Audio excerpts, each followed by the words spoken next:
আসসালামু আলাইকুম সুপ্রিয় ভিউয়ার্স। আজ আপনাদেরকে একটু দেখাবো পুলি পিঠা। হঠাৎ করে আমি আমার নিজ উপজেলায় চলে এসেছি বিশেষ একটি কাজে। তো কাজটা শেষ করতে রাত হয়ে যাবে। ভাবলাম পড়ন্ত বিকেলে একটু নাস্তা করা যায় কিনা দেখি। ও এটি হাসপাতাল মোড় আর কি। এই মোড়ে খুঁজতে দেখলাম একটি সুন্দর পিঠার দোকান। শুধু পিঠার দোকান বলবো না, হোটেল কাম পিঠার দোকান। সিজনালি তারা পিঠা তৈরি করে থাকে। তো চাষি দেখতেই পারছেন ভাপা পিঠা তৈরি করছে। প্রতি পিস পিঠার মূল্য রাখছে মাত্র 10 টাকা। হ্যাঁ, আপনাদেরকে বলেছিলাম আমি আমার নিজ উপজেলায় আছি, এটা হরিণাকুণ্ডু উপজেলা। খুব একটা আশা হয় না আমার এখানে, আজকে কাজের কারণে আর কি এসেছি। একদম হাসপাতাল মোড়, এটা হরিণাকুণ্ডু উপজেলা। একটা অবহেলিত উপজেলা বললে ভুল হবে না।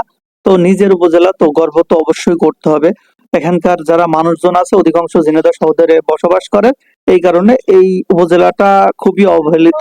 যাক, আপনাদের এলোমেলো কথা না বলে পিঠার কথায় চলে আসে। হ্যাঁ, এটা সেই পুলি পিঠা। সুন্দর একটি পিঠা, দেখতেই পারছেন আয়োজন করা হয়েছে সাধারণ যারা ক্রেতা তাদের জন্য, যারা বাসা বাড়িতে হয়তো শহরের কাজে ব্যস্ততার মাধ্যমে পিঠা তৈরি করে খেতে পারে না তাদের জন্য। এই পুলি পিঠা দেখতে পাচ্ছেন, এটা 5 টাকা। এটা হচ্ছে তেলে ভাজা পিঠা, আমাদের স্থানীয় ভাষায় কুলসি পিঠাও বলে। যাক, খুব স্বাদ নিয়ে আত্মা ভরে তৃপ্তিপূর্ণ ভাবে পিঠাটি খেলাম। সকলকে ধন্যবাদ জানাচ্ছি আজকে।